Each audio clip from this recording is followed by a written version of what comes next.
what's going on, everybody? Bruce here. Hope you're doing fantastic. Hey, I want to thank Northside Aquatics for donating the sponge filter that I'm using in this demonstration because it's a good example of a good quality sponge filter. That's Northside Aquatics, Elkhart, Indiana. If you happen to live in that area, great place to go and support a local hometown fish store.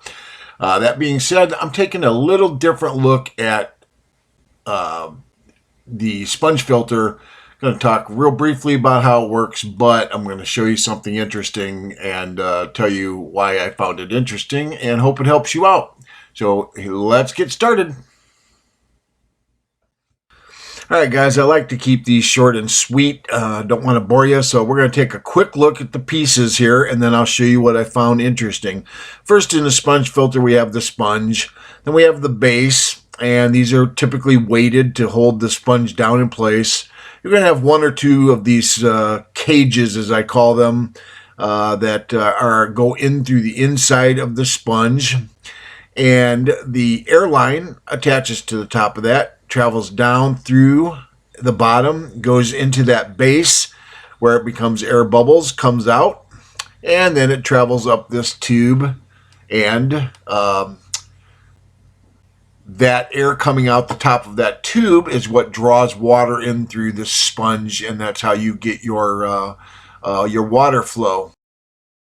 Now, in particular, what I want to look at is this base, and the reason I want to look at this is because I have seen a lot of videos lately, videos talking about modifying these sponge filters with to add air stones to them, to break up the bubbles, to get smaller bubbles, to have less noise from your sponge filter. And I found it interesting that I didn't have this noise, and I took some apart to find out why.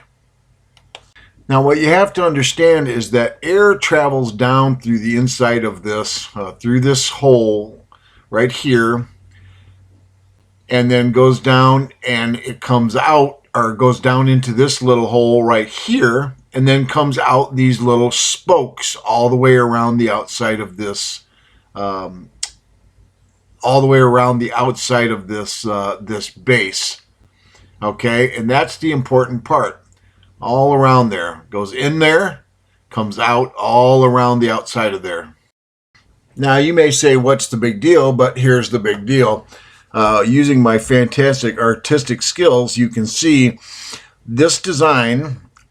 There is a hole in the center, and then the air blows out, and look at the large size of these spokes where the air can come out. Okay, and what I noticed on some is that you have the hole in the center where the air goes down into the base, but then around the outside edge are only very tiny holes. Okay, and again, I found these on several of mine.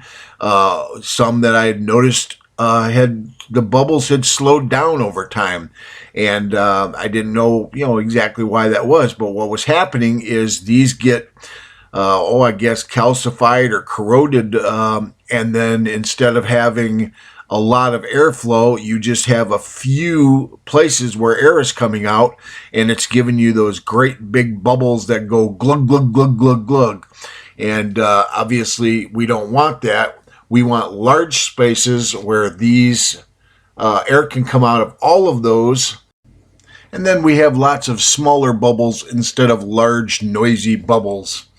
So again, if you're going to buy one of these, ask them if you could open the box. Take a look at this base and make sure you see large openings like you see here.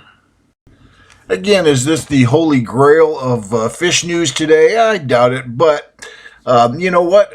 The filters that I have that use this design, these Sephora, for example, they are running great and have for a long, long time.